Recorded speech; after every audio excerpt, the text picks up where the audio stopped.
Les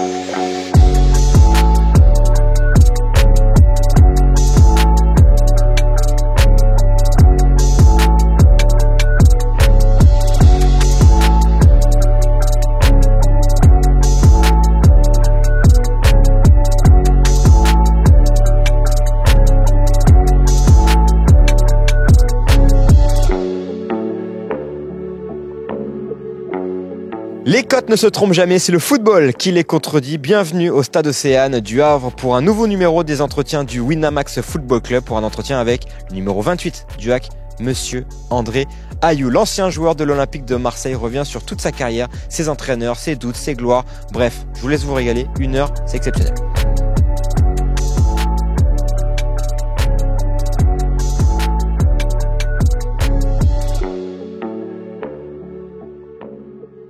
Salut André. Salut. Merci beaucoup de répondre aux questions du WFC. Moi, à titre personnel, je suis très content d'être assis en face de toi. La première question qu'on pose, c'est les souvenirs de ballon, tes premiers souvenirs de ballon. Toi, ils doivent être un peu particuliers parce que tu as eu ton papa qui était un très grand joueur. J'imagine que justement, ton apprentissage du football, il s'est fait à ses côtés et au fil de sa carrière. Oui, je pense que partout où il était, on a toujours vécu avec le papa et la maman. Alors bon, voilà, tous les matins, ça va à l'entraînement.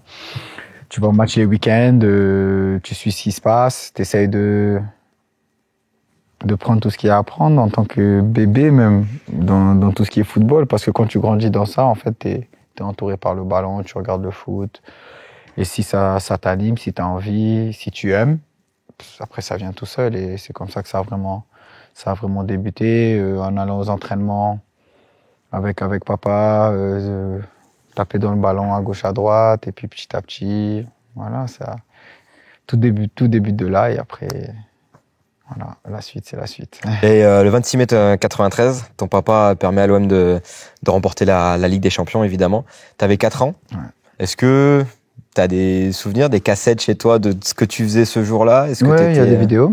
T'étais où? Il y a des vidéos. J'étais chez des amis à mon père qui ne sont pas partis au match parce que bon, voilà, c'était trop la fouille avec maman, etc. qui sont partis, avec ma tante et la famille. Mais elle était chez des amis, on les appelle des tontons. Et on était là-bas, on a regardé ce match. Je me rappelle pas de tout. Bien sûr. Je me rappelle pas de tout, pour être honnête. Mais j'ai des petits flashs du jour quand ça criait, quand ça sautait, etc. Et j'aimerais bien pouvoir toujours me rappeler de tout, mais c'est vrai que les vidéos et à l'époque la caméra me donnent des souvenirs de ce 26 mai. Tu l'as revu avec ton papa ce match? Ou plus tard, tu l'as revu de manière très propre, très claire? Oui, la première à la dernière minute. Tout. D'accord. J'ai revu ce match, j'ai revu aussi le match 91. Ouais. Moins rigolo. Voilà, moi, très mauvais souvenir pour tous les supporters de l'OM, mais c'est vrai qu'en regardant ce match 93, tu réalises que Marseille, c'était très fort. Et tu vois ton père surtout, c'est ça le truc. Lui, c'est autre chose, c'était un phénomène. Et voilà, lui, c'est différent. Lui, c'était un phénomène. Il prenait le ballon, il a fatigué Maldini tout le match. Alors, c'était le grand Maldini, quoi. Voilà, il a ébloui le monde entier sur cette finale. Mais quand on regarde tout ce qu'il y avait, Basile Boli qui était blessé avant le match, parce qu'après moi j'ai les histoires, tonton Boli, nanani, j'ai les histoires derrière, qui était blessé son genou, comment il joue, de Saïd, Deschamps, tous ces gens-là, c'est des gens qui ont vraiment mouillé le maillot, qui ont respecté le club. Voilà, il y a d'autres joueurs aussi qui l'ont fait, après peut-être avec moins de réussite en niveau trophée, etc. Mais eux l'ont fait, ils ont eu beaucoup de respect pour ce club, à l'image du président à l'époque. Et je pense que tout ça, quand tu mélanges toutes ces choses-là, avec les joueurs qui sont passés, avec l'investissement, que ça soit humain, financier, etc., de l'époque de l'Olympique de Marseille, ben, ça ramène des trophées. Et bien avant que ton papa sache que tu allais jouer à l'Olympique de Marseille, est-ce que il axait là-dessus sur la transmission qu'il pouvait avoir avec toi, pour l'amour du ballon, du foot? Est-ce que il était très axé là-dessus ou pas forcément? Il te laissait plutôt tranquille? Et il me laissait beaucoup tranquille. C'était pas quelqu'un qui voulait forcément qu'on joue au foot parce qu'il sait à quel point c'est difficile, à quel point on est dans un milieu qui est très compliqué, voire des fois tordu ou voilà. Mais quand je grandissais, il voyait que j'avais le talent, je jouais. Il y avait des scouts qui me voyaient. À l'époque, quand il arrête sa carrière, on rentre vivre au Ghana. Et après, il me dit bon, si c'est ce que tu veux faire, ben il y a beaucoup de boulot et beaucoup de sacrifices à faire et c'est comme ça que ça commence. Mais il a toujours gardé, et sa phrase la plus importante, c'est si tu n'as pas envie, tu ne peux pas jouer. Alors l'envie, c'est pas que j'ai envie de jouer, alors courir, avoir envie de s'entraîner, se réveiller le matin, bien manger, etc., etc.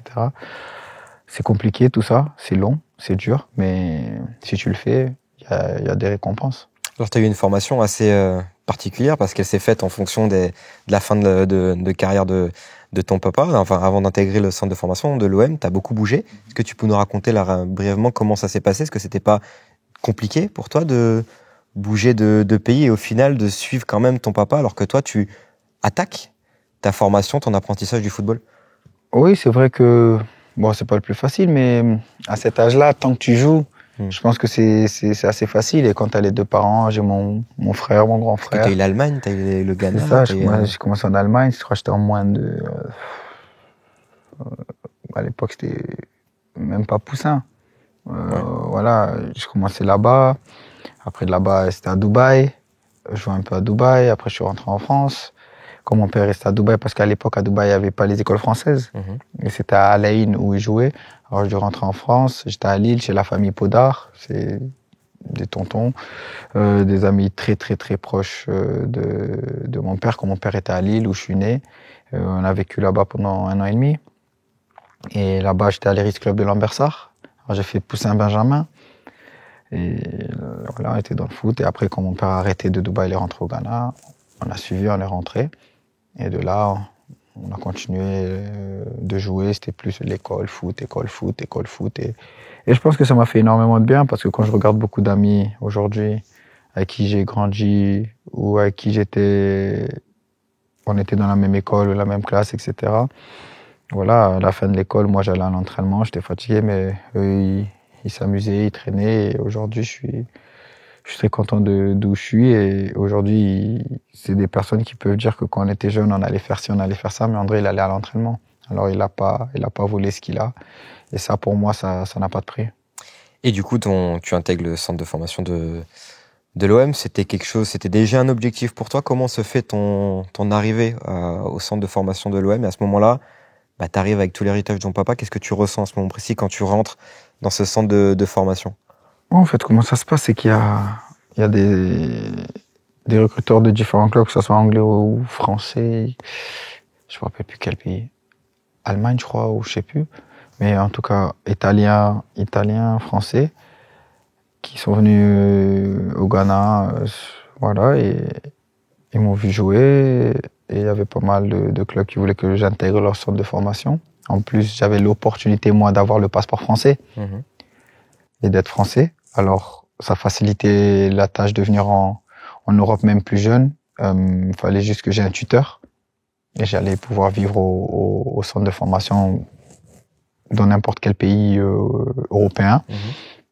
Et c'est vrai que dès que tous ces clubs se sont manifestés à l'époque,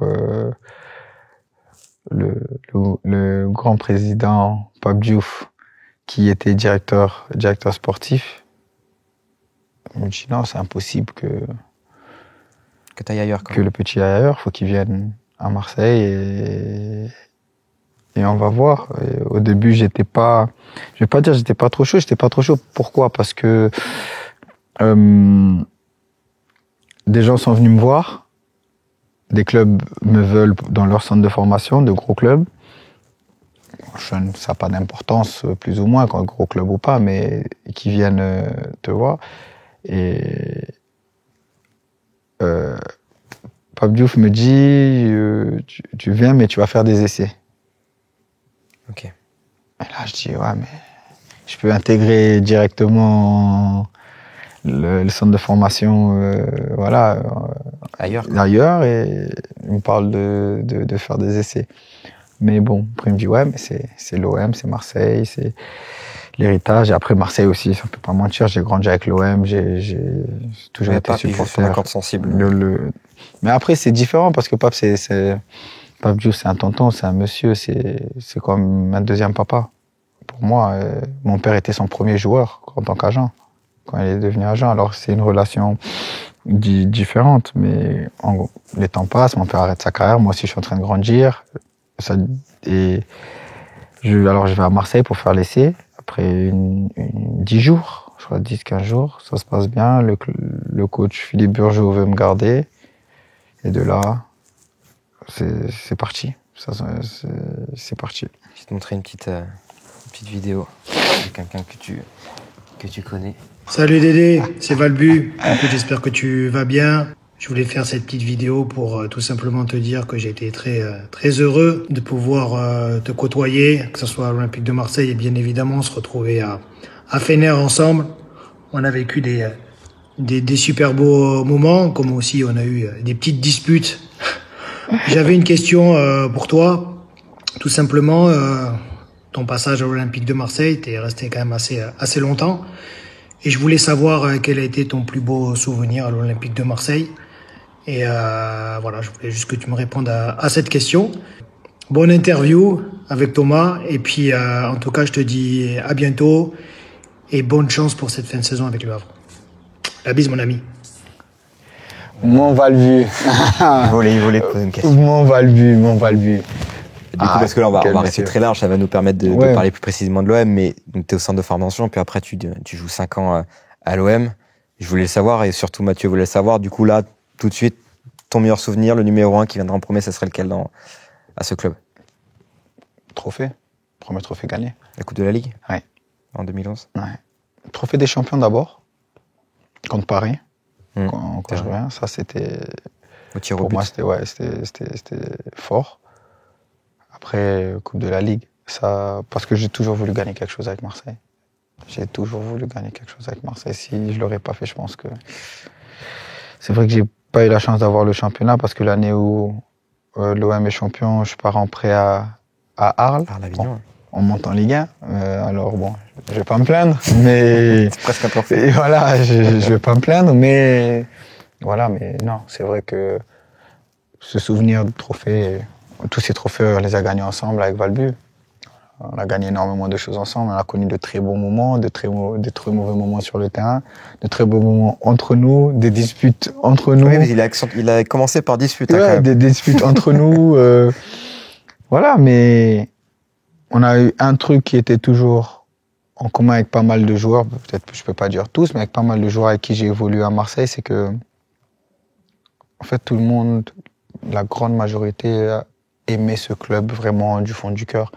Et voilà, quand il y a des joueurs comme Mathieu qui footballistiquement est au-dessus du lot très très très fort, quand tu apprends à le connaître, sans le connaître, c'est une autre personne. On peut avoir des a priori, une image, tout ce qu'on veut autour. Mais moi, j'ai fait quoi, 8 ans, je crois, avec Mathieu. Voilà, je le connais presque par cœur. Si on rajoute truc, il me connaît, voilà, sans trop parler. Et c'est quelqu'un qui on a beaucoup échangé. Il m'a fait beaucoup de passes décisives. il m'a fait beaucoup de passes décisives. Et voilà, on a apprécié beaucoup de moments. Et je pense que moi, avec Mathieu, les disputes nous ont rapprochés. Ok. Voilà, au début, après, on s'est plus jamais disputé, mais il y a eu 2-3 fois, des disputes nous ont rapprochés. Et il avait confiance en moi sur le terrain, j'avais confiance en lui sur le terrain, et puis après le reste, ça a suivi. Gagner à l'OM, c'est différent que de jouer à l'OM. Ah oui. Ouais. Et ça, c'était important pour toi. Oui, c'est différent. Parce qu'aujourd'hui, on peut dire ce qu'on veut. J'ai 4 trophées avec l'OM. 2 trophées des champions. Il n'y a pas beaucoup de joueurs depuis de la Ligue. Ton papa qui peuvent s'en vanter de ça. Voilà, on peut dire ce qu'on veut. Et pour moi, c'était primordial. J'en voulais plus. Ça, c'est sûr. J'en voulais des plus gros. Ça, c'est sûr. Mais quand on voit comment c'est difficile depuis des années pour gagner, quand on est à l'OM, c'est pas que l'OM n'a pas les joueurs ou l'équipe, mais la pression, la demande, tout ce qui est autour du club pour pouvoir ramener des trophées. Et comment l'OM joue, les adversaires, tout le monde, que ce soit un grand OM ou un petit OM, tout le monde veut battre l'OM. Alors, c'est très difficile de réussir à gagner des trophées avec l'Olympique de Marseille. Et quand on a pu le faire, pour moi, c'est le top. Et tu gagnes ce trophée à ta première saison, 2010-2011, c'est ta première saison à l'Olympique de Marseille. Alors, tu avais fait des apparitions, on va dire ça comme ça, sous Guéretz, que ce soit en Ligue des Champions ou en Ligue 1. Ligue des Champions, c'était contre Porto. Mais cette première saison-là, c'est ta saison où tu es le plus décisif avec l'Olympique de Marseille. C'est la saison où l'OM doit assumer son statut de champion en titre. Donc là, il y a plein de choses qui se bousculent. En fait, c'est que tu arrives, tu vas devenir un cadre de Didier Deschamps. Comment tu as géré l'approche de cette première saison? Quel discours a été mis en place par Deschamps et comment, voilà, toi, tu t'es préparé à vraiment être un joueur de l'Olympique de Marseille? Je pense que c'est l'entourage. Okay. Pas même personnel déjà, que ce soit mon père, mon frère aussi qui est au club, etc. Ça grandit, je connais le club. D'autres joueurs, ils arrivent peut-être à 20 ans, ils connaissent pas le club. Moi, je connais le club, je suis là depuis que j'ai 14 ans, je sais ce qu'il faut. L'année d'avant, le club a voulu me vendre presque pour rien du tout, juste que ça s'est pas fait. Et après, tout d'un coup, une saison se passe très bien à Arles, finale de Cannes, quart de finale de Coupe du Monde, gagner la Coupe du Monde moins de 20, et tout change. Mais ton statut change automatiquement. Même pas que mon statut, mais même le fait d'être à l'Olympique de Marseille. Parce que avant de jouer surtout. Voilà. Avant d'y jouer. Je pense qu'après ma première saison à l'OM où je fais pas mal d'entrées, je fais quelques matchs aussi titulaires à 17 ans, etc. Après, je pars à Lorient où je joue quelques matchs. J'en fais, je crois, 20, 25 à 18 ans. Après ça, l'aventure avec Marseille, elle est pas facile. Hein. Bien sûr. Je sais pas ce que les gens y pensent, mais moi, j'arrive et le club me dit, écoute, faut chercher une porte de sortie. Faut partir. Ça s'est pas fait. Il y a eu 2-3 touches, ça s'est pas fait. Et puis, c'est là que Michel Esteban vient. Je vais à Arles. Après, je reviens. Et puis, alors ça fait que quand j'arrive, il y a ce côté, revanchard. Il y a ce côté avoir envie de réussir à l'OM parce que j'aurais pu quitter Marseille après la Coupe du Monde. Il me restait 1 an de contrat. J'étais pas un joueur qui avait un salaire, un gros salaire. Alors, un club pouvait m'acheter pour très peu.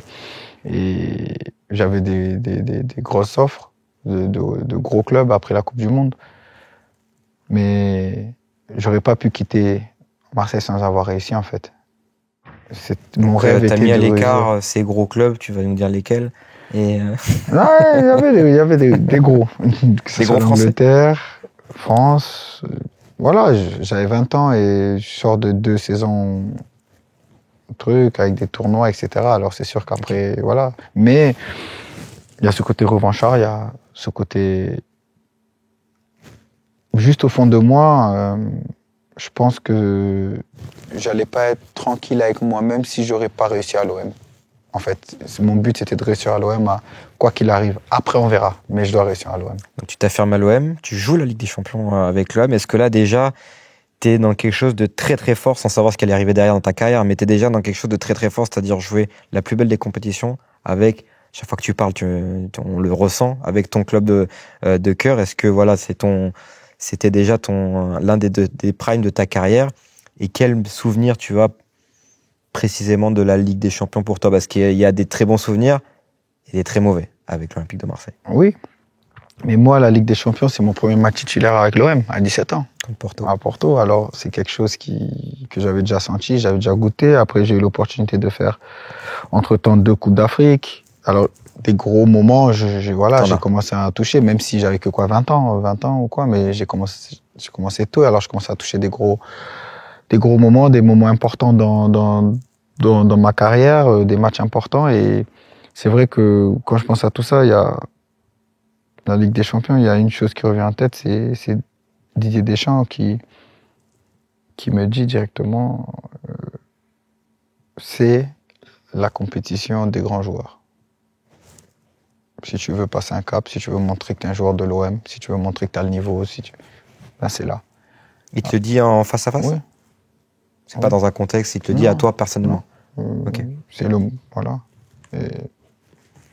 Et c'est vrai que ça m'a touché, c'est resté dans ma tête et c'était important pour moi de faire de de grosses performances en Ligue des Champions pour prouver à moi-même et pour prouver aussi à lui aussi, qui m'a fait énormément confiance, qui m'a donné toute sa confiance, et jusqu'à aujourd'hui, voilà, c'est quelqu'un de très important pour moi et pour ma carrière. Mais voilà, ces mots-là, ces phrases-là sont restés conditionnés surtout dans cette compétition. À chaque fois qu'il y avait le match de la Champions League, j'entendais la musique, il y avait ces mots à Didier Deschamps qui passaient. Dortmund ou Inter? Ton meilleur souvenir? Inter. Cette tête sur une passe de Valbuena. Enfin, après ça, c'est ton meilleur souvenir en Ligue des Champions? Ouais, Inter. Raconte-moi un peu comment tu vois le ballon arriver. Qu'est-ce que tu ressens sur le moment? On voit que tu sais pas trop comment célébrer ton but. En fait, le match de l'Inter, pourquoi il est spécial, c'est qu'on est dans une saison compliquée. Cette année-là, l'année, elle se passe pas très bien en championnat. L'année de Didier Deschamps. C'est dur. On a des bons joueurs, on a tout, mais voilà, il y a des moments ça passe pas, on a des occasions, ça rentre pas. Mais en Champions, ça passe. Ça passe. En coupe, ça passe. Et on arrive à quelques matchs, je crois 1 ou 2 matchs de l'Inter, et ça se passe pas trop bien. Même moi, je me rappelle, je fais 1-2 matchs avant ça qui sont pas top. Et il y a ce match qui arrive et je me dis, c'est pas le moment de pas être en forme, quoi. Et on a tous une réunion dans le vestiaire où Didier Deschamps prend la parole, il nous parle, il explique, les anciens, Benoît Chirou, etc., tous disent ce qu'ils ont à dire, voilà, Mathieu, etc., ça parle. Soulé et tout, et puis on se mobilise pour ce match qui est très important, et on arrive sur le terrain. Ce match, voilà, dès mes 2 premières touches de balle, je sens que bon, aujourd'hui ça va être un bon match, et à la fin, je voulais marquer mon empreinte, que ce soit par un but ou un gros match ou passer le tour. C'était pas vraiment que le but, mais je voulais marquer mon empreinte à cette période qui était très importante parce que ça n'allait pas vraiment en championnat. Alors il fallait autre chose à côté pour essayer de gommer tout ce qui n'allait pas en championnat. Et ce but, ouais, je prends le ballon, je frappe, le gardien il la sort en corner. Mathieu il chante le corner et je mets la tête, et ouais, le Vélodrome. J'étais juste derrière la cage à ce moment-là. C'était pas un gros match de football. C'était pas un match très serré. C'est un match de Ligue des Champions. Et on se disait, bon, peut-être qu'un 0-0, ça peut. Et après, l'OM se qualifiera à Giuseppe Meazza sur le but que tout le monde connaît. C'est le but de Brandao. Le but de Brandao avec son très beau contrôle aussi. J'imagine que ça aussi, t'es pas acteur principal de ce match, mais ça reste aussi une qualif en quart, quoi. C'est magnifique. Après, mais dès qu'on gagne à Marseille avec ce but, vers quoi? C'était quoi, la 89e, 90e, voilà, je sais plus. Ils ont à peine le temps de mettre un rouge à Steph derrière, c'est tout, quoi. Voilà. La confiance, elle monte. La confiance, elle monte. Dès qu'on gagne au Vélodrome, après arriver là-bas, on est en confiance. On est arrivé là-bas, stade magnifique, San Siro. On était tous. Moi, j'ai kiffé. C'était ma première fois de jouer au San Siro, mais il y avait aucune crainte. C'était fou la confiance avec laquelle on est arrivé dans ce stade. Et voilà, ça s'est vu. On a fait notre match solide, tactiquement, techniquement, et tout ce que le coach avait dit pendant ce match, c'est ce qui est arrivé. Alors voilà, ce match était parfait. Il y a cette épopée, enfin ce quart de finale après contre le Bayern. Un peu plus tard, phase de groupe de Ligue des Champions, dans un Vélodrome en chantier, l'OM affronte Dortmund, Naples et Arsenal et fait 0 points. Est-ce que ça, c'est quelque chose qui t'a marqué en tant que amoureux de l'Olympique de Marseille, et t'es vraiment acteur de tout ça? C'est quoi le sentiment? Il y a un sentiment de honte, un sentiment d'injustice? Qu'est-ce qui te traverse toi et le groupe à ce moment-là? Bon, chaque être humain a sa manière de prendre des moments comme ça et ces moments-là, mais moi, en tant que petit du club, c'est-à-dire minot du club, formé au club, être un joueur clé de l'effectif, un joueur important de l'effectif, ça te touche direct. On regarde pas à gauche, à droite. On est 2-3 joueurs où on est ciblé, ça, c'est clair. Et faut avoir les épaules pour ça. Mais ce qui était très difficile, c'est que tu fais 0 points. Avec pas mal de matchs, tu peux gagner, quoi. Et ça se joue à rien. Et c'est comme si on était emoji. Comme le dernier contre Dortmund, c'était presque un destin que l'OM finisse avec 0. Voilà, c'est comme si on était maudits. Même Naples, là-bas, truc, on mène, ils égalisent, on remène, et truc, nanani. Naples à domicile. Voilà, c'est... 0 points, c'était... On a senti beaucoup de honte. Et beaucoup de... Dans le vestiaire, après Dortmund, c'est comment? En fait, on sait qu'on ne mérite pas d'avoir 0 points, etc. Ça, on le sait. Parce que... Mais ce qu'on représente, ce que l'Olympique de Marseille représente, que ce soit dans le football français ou dans le football européen, n'a pas le droit de finir avec 0 points. Dans tous les sens. Quoi qu'il arrive. C'est une faute professionnelle et on a honte, mais on a plus mal pour les supporters qu'autre chose.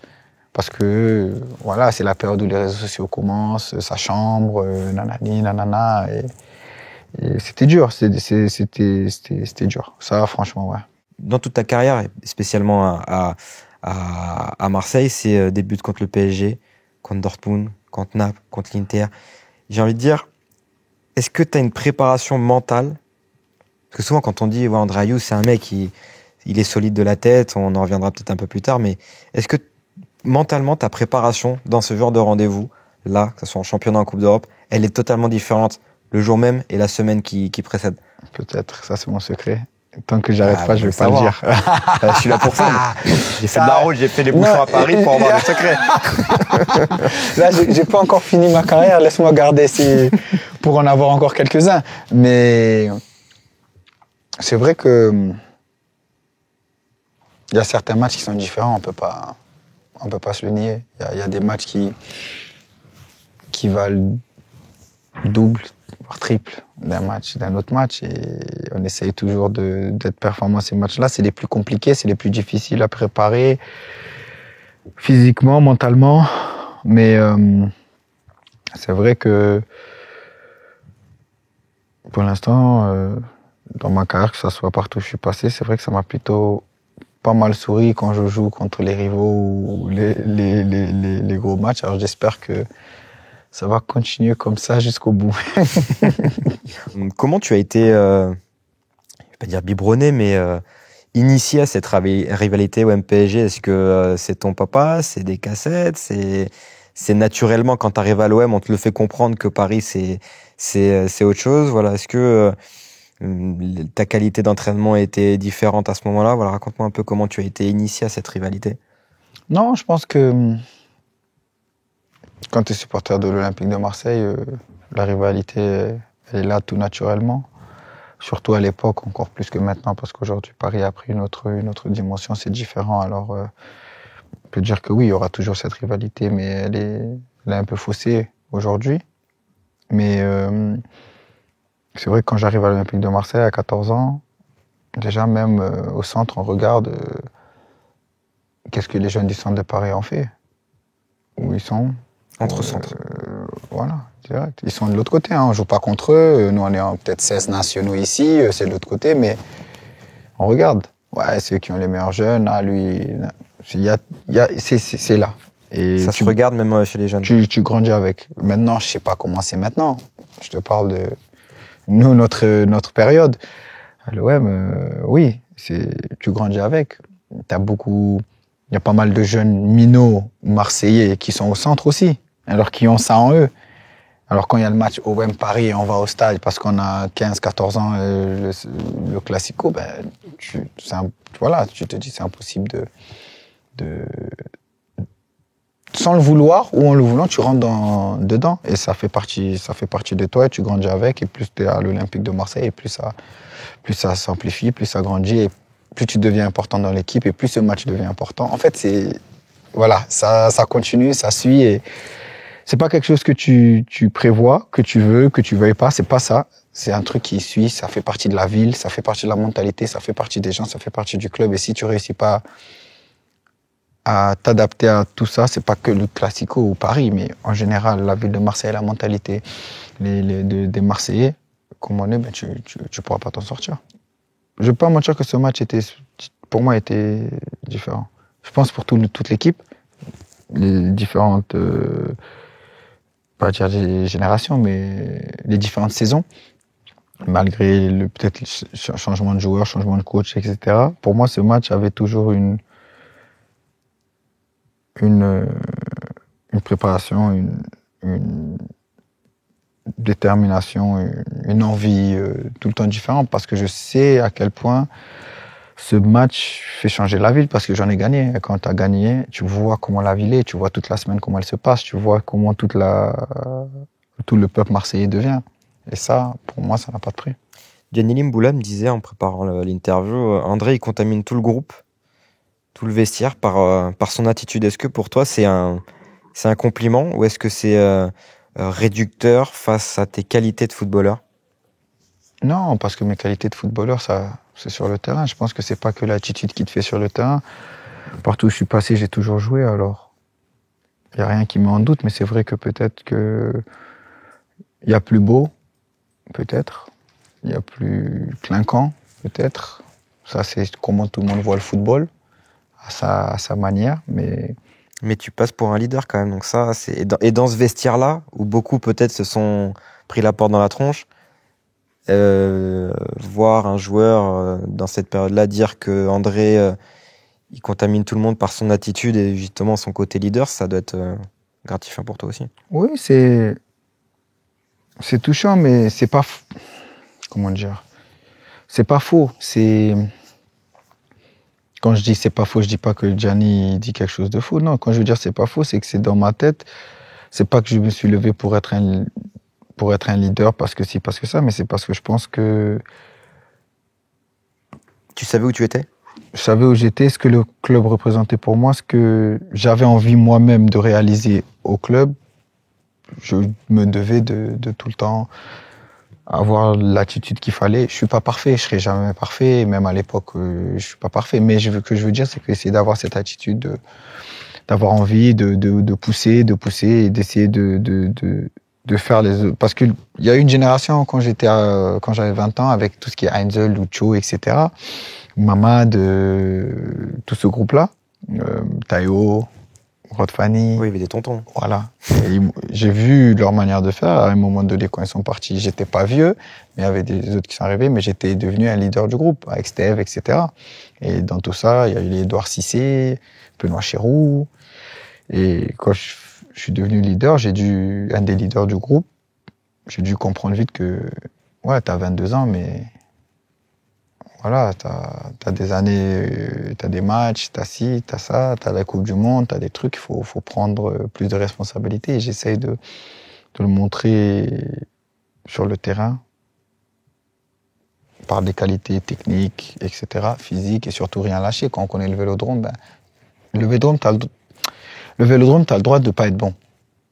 C'est le foot, ils le comprennent, parce que les Marseillais connaissent le football. T'as le droit de pas être bon, mais t'as pas le droit de pas tout donner. Et si tu as compris ça, on va te pardonner des choses. On va te pardonner des mauvais matchs. Et ça, je pense que ça a été ma clé de succès à l'OM. On reviendra sur ton aventure à l'OM à travers tes coachs, parce qu'il y a des points qui sont très intéressants avec les entraîneurs que tu as connus. Juste, on va aller un peu plus loin. Ton départ de l'OM, en plusieurs temps. D'abord, ton dernier match et ce discours, on en a parlé un petit peu avant, ce discours au Vélodrome. On a l'impression que c'est, pour avoir été au stade, que c'était un petit peu improvisé, avec Dédé Gignac aussi qui fait ses adieux au Vélodrome. Tu prends la parole devant le stade, tu sais que c'est terminé. Voilà, à ce moment-là, fin du match, tu sais déjà que t'es plus là et tu vas faire ce discours. Qu'est-ce qui se passe un peu dans... Ouais, cette année, déjà, elle est dure. Parce que tu finis champion d'automne. Je me dis... On est en train d'exploser tout le monde avec Bielsa. On est sur une lancée de folie. Et on bosse et on rêve. Voilà, on rêve, on y croit. Après, ça se passe pas comme ça. Et ce dernier match, c'est beaucoup de choses. Un peu trop de choses. C'était très dur c'est très dur à expliquer ou à comprendre parce que même mon futur à l'OM était conditionné si on allait en Ligue des Champions aussi mais je pense que beaucoup de personnes oublient. C'est une période où le club est très en déficit, mais je connais pas les chiffres, je suis pas très endetté de je sais pas combien. Et il y a que la Ligue des Champions qui peut nous aider pour que certains de ce groupe-là restent. C'est sûr que même à la fin, il y en a, ils allaient quand même partir parce que le club avait besoin. Et en tout cas, moi, j'ai été prévenu par le président de l'époque, Vincent Labrune, que s'il n'y a pas la Ligue des Champions, il y a pas de, on peut pas prolonger. Pas parce qu'on veut pas, mais on peut pas. Alors, je ne sais pas si, par exemple, Dédé Gignac, c'était pareil, si Flo Thauvin, c'était pareil, si Dimitri, c'était pareil, ou Rod, c'était pas. Je ne peux pas parler pour les autres, mais pour ma part, je sais que en discutant en janvier, février, je sais plus, avec le président Labrune, c'était ça, en gros, il faut qu'il y ait la Ligue des Champions. Et là, oui, on enchaîne. C'était plus beaucoup de gens, ouais. C'est vrai, c'est facile à dire. Il est parti libre, il est parti pour l'argent. C'est exactement la question que je vais te poser. J'ai parlé avec beaucoup de supporters, et là, on est dans un exercice de sincérité. Hein. Beaucoup t'en veulent et pensent que si t'aimais tant l'OM, prolonge, offre de l'argent à l'OM qui en avait besoin à ce moment-là, et tu pars. Oui, c'est facile. Mais quand on parle avec le presse qui te dit, écoute, il y a ça, ça. Voici la situation voici la situation du club maintenant. Moi, d'abord, j'ai pas envie de partir. Alors, c'est pas tu prolonges et tu pars. Déjà, moi, je veux pas partir. Déjà, il faut que ça soit clair. J'ai eu des offres avant pour partir dans certains. Je suis pas parti. C'est pas maintenant que je voulais partir quand je le sentais pas. Peut-être que je serais parti après. Je ne peux pas le dire, mais c'était pas le moment que je voulais partir et etc. Maintenant aussi, il y a le côté où, ok, oui, tu prolonges. Mais si tu prolonges et les offres qui viennent, c'est pas ce que tu veux. Le club, fait comment? Est-ce que le club même pouvait me prolonger? Je crois qu'il pouvait pas. Et toi, c'est la vraie effort. Moi, je peux faire des efforts, mais le club ne peut pas. Parce que quand on regarde tout ce qui est parti, bien sûr. Quand on regarde tout ce qui est parti, je pense que des fois, il faut qu'on soit. J'ai jamais vraiment parlé de ça. Aujourd'hui, j'en parle. J'ai jamais vraiment parlé de ça, mais il faut des fois qu'on soit un peu plus sincère et vouloir prendre du recul et analyser les situations. Cette année, tout le monde part. Gignac, moi, Thauvin, Imboula, Fanny, qui d'autre? J'oublie qui? Dimitri Payet. Tout le monde part. Vous croyez que le président et le club veulent que tous ces joueurs-là partent? Je pense que c'est parce que c'était pas possible. C'est juste ça, c'était pas possible de même prolonger Dédé Gignac ou de prolonger André Ayew ou de prolonger trucs, même à moindre. Parce que si on est libre et on part, c'est-à-dire qu'on laisse de l'espace dans les caisses. On laisse de l'argent pour pouvoir l'année prochaine. Mais malgré ça, d'autres ont dû être vendus. D'autres ont dû encore être vendus. Alors... Ça veut dire qu'il y avait un gros trou. Mais le trou était plus que ce qu'on pense. Et à l'époque, j'ai 25 ans, tu entends juste que le président t'explique, etc. Mais quand tu t'assois derrière, c'est la seule chose des fois qui me... Ça te fait chier que les supporters de l'OM, pour qui t'as tout donné, puissent... Ouais, mais c'est pas tous. Pas tous, bien sûr, mais que certains, que ce soit dans le Vélodrome ou ailleurs, puissent... Mais ça te fait chier quand même ou quoi? Ils peuvent penser ça parce que Samir prolonge avant de partir. Et il me voit. C'est l'exemple qui ressort, de toute façon. Ce que je veux dire, mais c'est normal. Je suis un petit du centre comme Samir. Bon, Samir, oui, il est né à Marseille, grandi à Marseille, ça il a gif, mais je suis un petit du centre. Après Samir, il y a eu qui? Il y a eu moi, il y a eu Jordan. Après, il fallait attendre, 10 ans avant que Maxime arrive et que Bouba arrive. Alors, je comprends, il y en a mais parce qu'ils ne savent pas. Et ce qui est dur dans le foot, c'est qu'on ne l'explique pas. On veut pas faire comprendre. Et des fois, nous, on veut pas parler. Parce qu'on est dans notre coin, on fait notre boulot, un truc.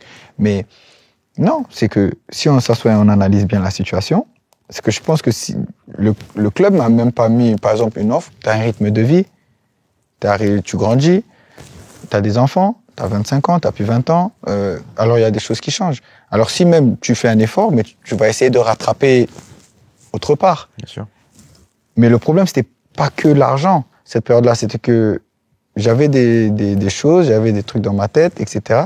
Mais ce que j'aurais pu quitter l'Olympique de Marseille avant, que le club était bien financièrement et a dit que non, tu bouges pas. Je suis resté, j'étais bien. Mais c'est vrai que quand la période où moi j'étais plus ancré à rester, et je voulais rester, je ne pouvais pas. En fait, c'était pas possible. Et je dois même pas parler encore plus longtemps pour expliquer, parce que quand le truc était, quand même le président me dit ça, et à la fin je le sais, alors j'annonce que quand on sait qu'on n'est plus en Ligue des Champions, j'annonce déjà que ça sera ma dernière année, il me reste 2-3 matchs, etc., etc. Derrière moi, je suis assis et je me dis, ouais, mais est-ce que le presse qui dit, est-ce que c'est vraiment vrai? Tu vois, tu t'entraînes, tu te dis, pas parano, c'est un grand mot, non. Oui, non mais... Et franchement, avec Vincent Labrune, la relation, top. Mais tu sais pas, quoi. Top, mais tu sais pas, parce que tu dis, à ce point, si il n'y a pas la Champions, on peut pas et tout. Mais après, quand moi je pars, je vois que Dédé Gignac aussi, on dit, ouais, il prolonge pas. Fanny prolonge pas. En fait, quand tu prends le micro devant le Vélodrome, là, il y a tout qui... Ça y est, c'est terminé. C'est terminé. Okay. Là, tu sais que c'est fini.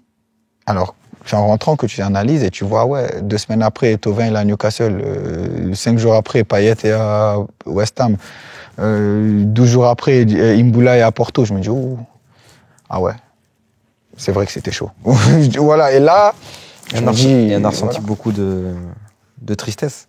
Oui, il y avait de la tristesse. Toi, surtout à ce moment-là, tu as des larmes sur la pelouse, c'est un moment difficile. C'est 11 ans de ma vie. 11 ans de ma vie. 14 ans jusqu'à 25 ans. Je suis arrivé en tant que garçon, je quitte en tant qu'homme. Marseille m'a tout donné. Mais quand je dis tout donné, c'est-à-dire sur le terrain, hors du terrain, ma vie, mes premières maisons, investissements, toute ma vie, mon enfant, tout s'est passé à Marseille. Alors, ce jour-là, c'était très, très dur.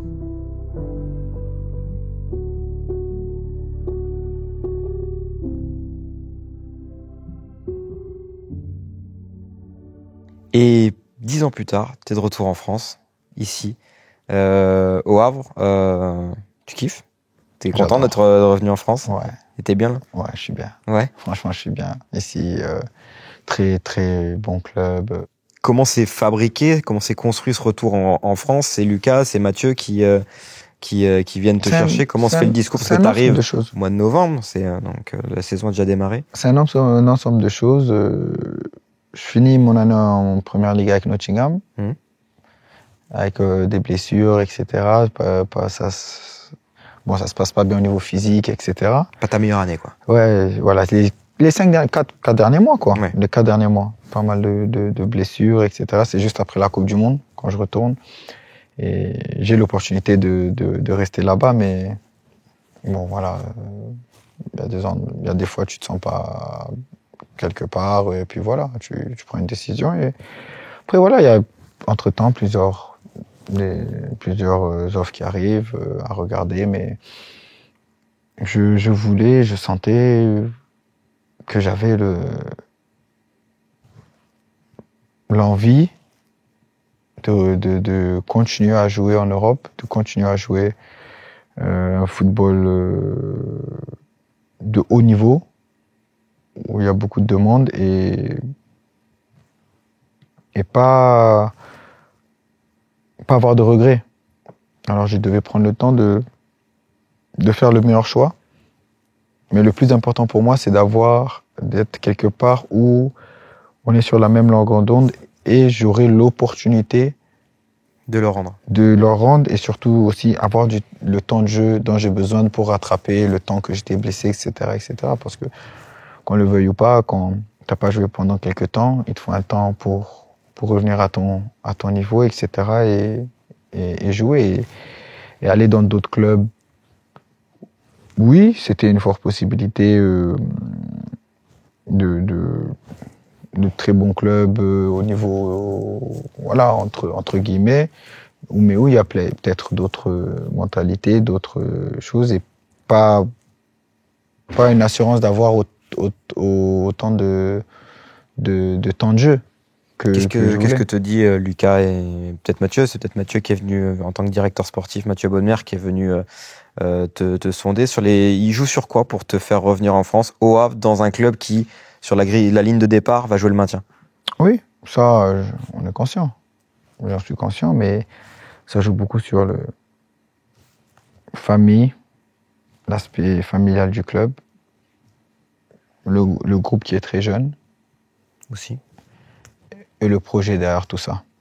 C'est-à-dire avoir cette philosophie de jeu, beaucoup de travail derrière, et ce qu'il y a par la suite. Et mon rôle dans tout ça, ce qu'il attendait de moi avec le coach, voilà, c'était de rentrer, d'apporter mon expérience, d'apporter mon vécu, faire savoir aux plus jeunes beaucoup de choses et faire savoir, quand je dis beaucoup de choses, c'est-à-dire au niveau professionnel, comment être un professionnel, l'exigence qu'il faut avoir pour arriver au haut niveau, pour être encore meilleur, parce qu'il y a beaucoup ici qui ont des talents pour arriver dans des très gros clubs, alors voilà, et faire le boulot sur le terrain, c'est le plus important. C'est bien beau d'avoir tous ces trucs autour, mais faut faire le boulot sur le terrain et c'est la chose la plus importante.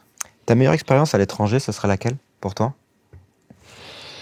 Entre West Ham, entre Swansea, entre le Fenerbahçe, le Qatar? Swansea. En Première Ligue? Ouais, même Première Ligue et Championship. Parce que les supporters m'ont adoubé comme à Marseille. Voilà, j'ai fait beaucoup de bonnes choses aussi là-bas. J'ai beaucoup donné pour ce club. Le club aussi m'a beaucoup donné. C'est un club qui a, ouais. C'était fait pour toi, la PL, non? Ouais, j'aimais bien. Ouais, c'était bien. C'est très dur. Joueur du mois pour ton premier mois. T'es élu joueur du mois de Première Ligue. Pas mal, non? Bah, c'est bien. C'est un trophée. T'as qui veut gagner le trophée. C'était bien, c'était pas mal, ça s'est très bien passé. Voilà, West Ham aussi c'était pas mal, mais Swansea c'était autre chose, c'était très très familial. On avait un président qui avait la main mise sur tout. C'était propriétaire, président, il était là. C'était un monsieur de Swansea, voilà, les supporters étaient là. Club très familial, très très bon joueur, une équipe avec Bafé Gomis, Montero, Shelvey, le capitaine. On avait une équipe, Williams, capitaine des Pays de Galles. On avait une sacrée équipe. Et c'est vrai que j'ai beaucoup aimé cette ville, j'ai beaucoup aimé ces gens, ces supporters, et ça m'a très bien réussi. Et t'es parti au Qatar. Tu as fait une petite excursion au Qatar. Et après, quand on regarde, tu l'avais dit dans les colonnes de l'équipe, il y a aussi une histoire avec ton papa. Il avait eu une opération, etc. Est-ce que tu peux me raconter un petit peu tout ce qui s'est passé, la relation que tu peux avoir avec le Qatar via ton papa et le petit mandat que tu fais là-bas? Oui, j'ai 1 an et demi là-bas. Ça se passe très bien. Au niveau football, avec les gars, le club, le coach. Franchement, on parlera du coach. Une année magnifique. Il est dans l'actu en plus. Une année magnifique au Qatar, 1 an et demi, pardon, magnifique. Oui, mais c'est vrai que... Ça te sort pas du foot européen, à gros niveau, à gros rendez-vous quand même, tout ça? Toi qui es un vrai compétiteur, ça te sort pas un peu de tout ça? Quand on n'y est jamais Tali en tant que joueur, quand on n'a jamais joué, on sous-estime ces championnats, c'est-à-dire Qatar, les Émirats, l'Arabie Saoudite. On sous-estime ces championnats. Et arrivé là-bas, j'ai compris que, ah ouais, non, T'es sérieux? t'es pas en vacances en fait. Ok. Voilà, t'es pas en vacances. Si tu bosses pas, ça va pas le faire. Oui, c'est pas la première ligue. Oui, c'est pas peut-être la Ligue 1 au niveau physique, etc. Mais tout ce qui est technico-tactique, ils sont au niveau. Le Qatar n'est pas champion d'Asie en 2019, je crois, et là, l'année dernière, pour rien. Champion d'Asie, tu joues le Japon, tu joues la Corée, voilà, l'Australie, c'est pas pour rien. Et arrivant là-bas, je comprends vite qu'il faut se mettre au niveau. Et je suis dans une équipe où il y a des très gros joueurs. Et on n'a pas le choix, on doit gagner le championnat. On est la grosse équipe du pays. Il faut bosser. Et là-bas, je kiffe, mais comme tu me poses, c'est vrai que l'anecdote avec mon père, c'est le premier club où mon père, quand il quitte le Ghana, il va à Al-Sadd. C'est son premier club hors Ghana. Il a 18 ans, je crois, à l'époque, 82, 83. Et il arrive là-bas, ça se passe bien. Voilà, il fait ce qu'il a à faire, etc. Et il se fait une grosse blessure. Ligaments croisés, ménisque, tout. Mais pas d'aujourd'hui, quoi. On parle de ça à l'époque.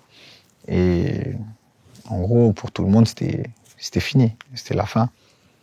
Et le club s'en est très bien occupé. Ils l'ont pris, ils l'ont emmené à l'époque au Canada pour se faire opérer au Canada. Il a fait 1 an là-bas, toute sa rééduque, etc. avant qu'il rentre au Ghana. Et après, sa carrière a repris. Après, il a rejoué au Ghana avant de repartir. Mais c'est quelque chose qui lui l'a marqué, quand il nous explique cette histoire-là. Parce que si on a la vie qu'on a eue quand on était jeune, Dieu merci, on a manqué de rien. On était toujours dans les bonnes écoles, on a toujours fait les bonnes études, on a eu une très bonne vie. C'est parce qu'il a joué au football. Et si son genou n'est pas bon, Il n'y aurait pas eu tout ça. Il n'y aurait pas eu tout ça. Alors il y a ce côté où ce club reste toujours spécial pour nous.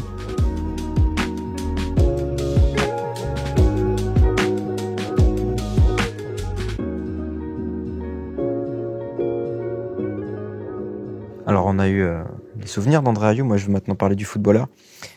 Pourquoi ton modèle, c'était Redondo? La classe. La classe. Pied gauche, classe, fin, toujours propre. Voilà. C'est le top. Abedi peut laisser le numéro 1. Voilà. Après, moi, je suis très... On va dire que je suis, comme on dit toujours, André, il est très panafricain. Après, j'ai Samuel Eto'o, voilà. Mais Redondo, c'était la classe, les cheveux bien en arrière. Comme toi. Avec ça Avec ça Non, Redondo, c'est magnifique. Il suffit de regarder. Il n'y a plus trop de joueurs comme ça maintenant. Parce que le foot a changé. Un grand mystère pour moi du football, pas résolu. Tu fais 1m75 et t'es injouable de la tête. Je veux résoudre aujourd'hui, on est le 25 avril 2024. Je veux résoudre ce mystère. Comment tu fais pour être aussi fort, aussi dominant et aussi décisif par le jeu de tête? Tout le monde m'a posé la question. Je sais pas. Je pense que ça doit être travail, timing. Il y a beaucoup de travail. Depuis que je suis petit, j'ai marqué pas mal de buts de la tête depuis, même au centre, etc. C'est pas quelque chose de nouveau. Et je pense qu'aussi l'anticipation et le timing. Et ça, tu l'as bossé toute ta carrière? Ouais, depuis jeune. Je pense que... Ça te plaît? Oui, parce que ça rajoute une palette. Ça rajoute une palette pour marquer des buts, faire des passes dévier des ballons. Ça rajoute une palette à ton jeu. Et c'était très important pour moi en Angleterre, parce qu'en Angleterre, quand t'es petite taille et tu vas pas à 400 à l'heure, il faut d'autres atouts. Et c'est garder le ballon, trouver le bon moment, sauter haut, dévier. Et ça m'a servi énormément en Angleterre. Et oui. Même avec l'OM, entre les Kivu, les Hummels, Oui. André Ayew, mais 75, il prend le ballon de la tête, quoi. Oui, c'est vrai, mais c'est quelque chose que j'ai bossé, c'est quelque chose que j'aime, c'est quelque chose qui... Je pense que de tête, faut l'aimer. Il faut avoir un certain timing. Quand je regarde tous ceux qui sont très bons de la tête, c'est similaire, quoi. À part ceux qui sont déjà très grands, etc. Mais sinon, voilà, c'est timing. Il y en avait un autre à l'époque, Beauvu, qui, voilà, c'était timing, il sautait toujours au bon moment, sa course avant d'arriver. C'est beaucoup... Il faut avoir confiance en son centreur. Tu sais plus ou moins où le ballon va être pour que tu aies ce pas d'avance pour pouvoir... Voilà, il y a pas mal de choses qui en compte, mais c'est quelque chose qu'il faut vouloir et tu peux le travailler surtout sur le timing. À quel moment de ta carrière et à quel poste tu estimes que tu étais au meilleur niveau? Wow. C'est dur parce que franchement, c'est très dur parce que c'était selon les équipes, selon les coachs et selon les équipes. À Marseille, j'avais Taillot derrière moi quand j'étais milieu gauche avec Jérémy Morel, soit l'un des deux. Les mecs, ils prenaient tout le couloir. Alors j'étais à gauche, mais j'étais pas à gauche. En gros. Je me retrouvais, j'étais un 10, 8, 9, un peu, mais à gauche. Alors, mais j'avais tout. Ça, j'adorais. Par exemple, à Arles, je fais une très grosse saison en Ligue 2. On joue à 3 milieux, je suis un 8. Ça se passe top. En sélection, je joue à gauche, mais je suis sur la ligne gauche, mais ligne. Je vais à Swansea, je commence un peu à droite, après je suis attaquant. Mais en fait, comme à la fin, ça se passe bien, on s'adapte. Et j'ai de la chance que beaucoup de coachs se sont adaptés à moi. C'est-à-dire que beaucoup de coachs ont fait leur équipe, ils regardaient mes qualités, ils essayaient de mettre mes qualités en valeur. Alors que ça soit à gauche, à droite, en 10 devant, on essaie toujours de mettre mes qualités en valeur, d'essayer de me trouver entre les lignes pour jouer sur le côté, pour arriver lancé, etc., etc., etc. Et alors, j'ai vraiment du mal à répondre à cette question parce que je vais dire que si je joue à gauche à l'époque de Marseille, c'est une chose. Si je joue à gauche, disons, à Swansea, c'est pas pareil. Parce qu'on me demande d'autres choses sur le terrain. Mais c'est vrai que j'aime bien au centre du jeu. Très bien. Didier Deschamps, c'est un entraîneur ou c'est un manager? Les deux. Les deux. Très très bon manager. Gagneur. Et il sait ce qu'il veut. Il arrive vite à analyser son équipe adverse, très vite. Que ce soit avant le match, dans ses discours, dans le travail qu'on fait tactique ou quoi que ce soit, mais même surtout pendant le match. Il analyse très vite l'adversaire et là son adjoint, Guy Stéphane, qui est aussi un autre très très très très futé, très intelligent, beaucoup d'expérience. Et je pense que voilà, Didier Deschamps, c'est du complet, quoi. Qu'on aime ou qu'on n'aime pas, hein, style de jeu, tatati, ça, mais il a son idée, il sait comment il y va, il sait comment gagner, il a son groupe. Et ça, c'est le top. Raconte-moi ta première rencontre avec Marcelo Bielsa. Évidemment, c'est un passage.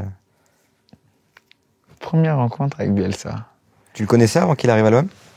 De nom. Il était à Bilbao, etc. Mais c'était pas la meilleure des rencontres, je pense, la première fois. Ouais.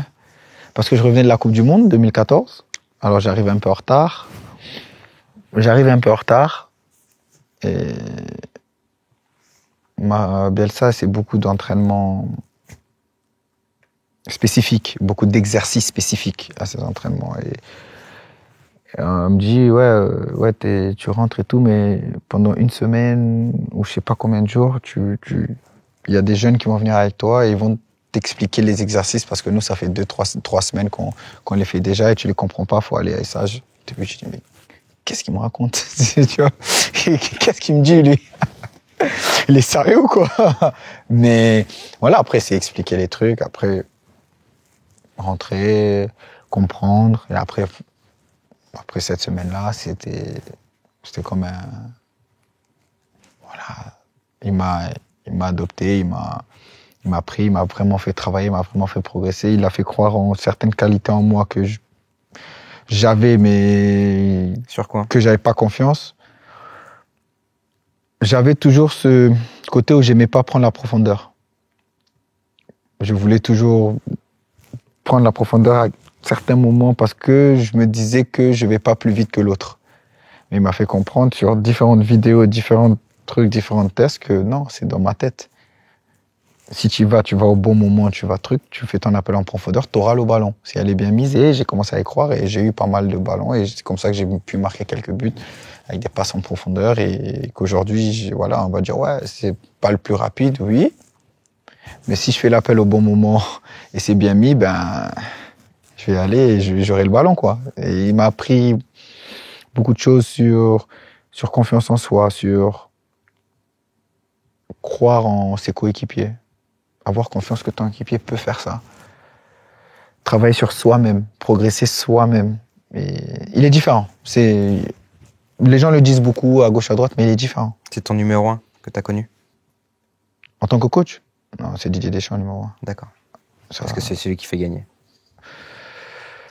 Gagner et tout, mais dans tout, pour moi, c'est Didier Deschamps. Okay. Après, mais Bielsa, c'est numéro 1 dans d'autres aspects, d'autres trucs, mais ouais. On arrive au bout de tout ça. Juste Xavi, c'était un bonne rencontre, bon mec? Magnifique. Ouais, c'était bien. Magnifique. Puis il y avait le joueur aussi. Donc, il est top. Ouais. Même le coach. C'est un mec extraordinaire. C'est un mec extraordinaire. Très, très joyeux, très ouvert, très, très communicant. Il connaît le foot. Impressionnant. C'est-à-dire que tout ce qu'il nous disait à l'entraînement, etc., on arrivait dans le match, c'était exactement ça. C'est comme si quand lui jouait, comment sa manière de réfléchir sur le terrain, tac, tac, tac, il avait tout à la lettre. C'était top, ses entraînements, top. Voilà, comme je dis, il gagne le championnat, il gagne la Liga avec Barcelone. C'est pas un grand Barcelone qu'il a. Je pense que si on donne à Xavi un très gros budget pour amener beaucoup de joueurs, ça va être compliqué pour les autres équipes. Parce que pour moi, avec ce qu'il a au niveau budgétaire et tout ce qui se passe au niveau Barcelone, on n'est pas à l'intérieur. On peut jamais savoir exactement ce qui se passe. Et ne me prends pas mot, il a des bons joueurs. C'est pour ça qu'il fait des bonnes choses. Il arrive en quart de finale de Champions, etc. Mais s'il a certains styles de joueurs, avec Xavi, ça sera autre chose.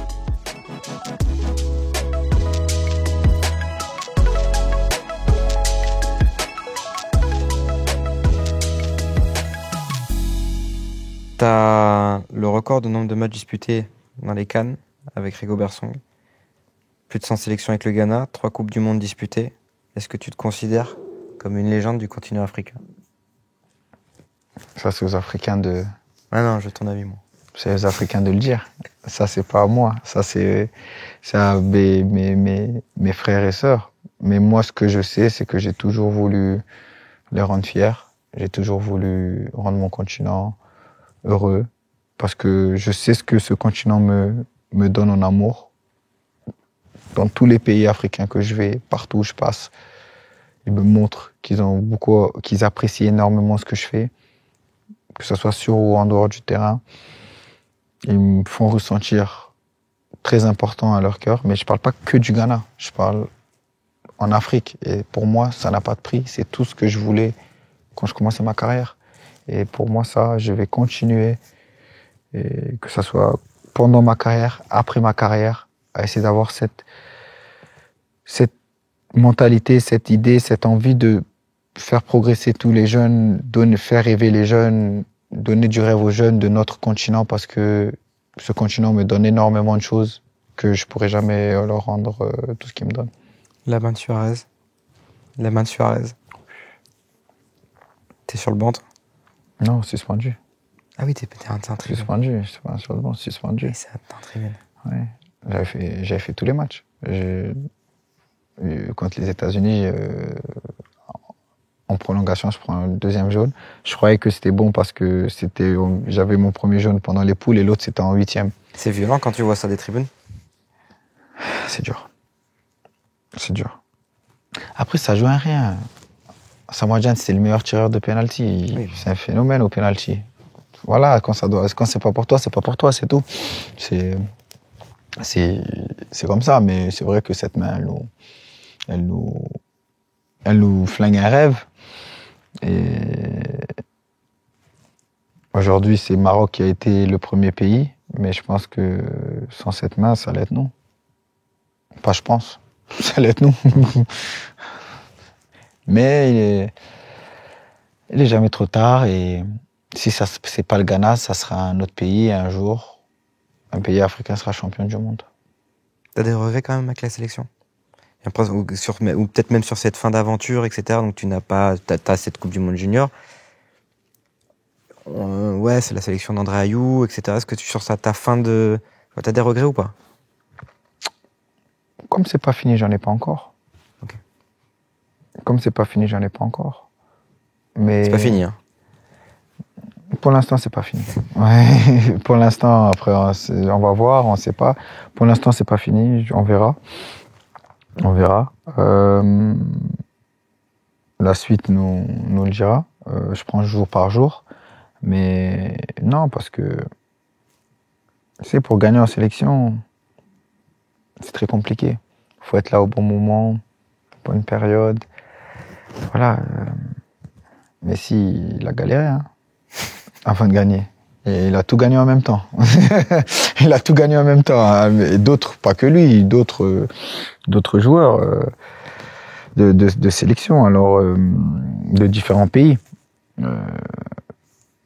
On cherche tous la même chose qu'on est africain, ce trophée que notre peuple attend cher. Aujourd'hui, tu as Salah qui est dans cette situation-là, tu as Mané qui y était avant, aujourd'hui, lui qui a eu le trophée. Alors, il a une bouffée d'oxygène, mais c'est vrai que pour moi, je peux être assis ici avec 2-3 Coupes d'Afrique et ça serait pas volé, quoi. Mais à la fin, j'en ai 0. C'est ce qui est un peu dur aujourd'hui, parce qu'on a eu des générations extraordinaires, des cannes de folie, où on perd au penalty, voilà, des trucs. Quand on rejoue 20 fois, on est champion d'Afrique. Mais les autres pays aussi l'ont mérité. C'est vrai qu'on n'a pas eu de chance, les autres pays l'ont mérité. Et il faut continuer à y croire. À un moment, ça va passer. Merci André. Merci à toi.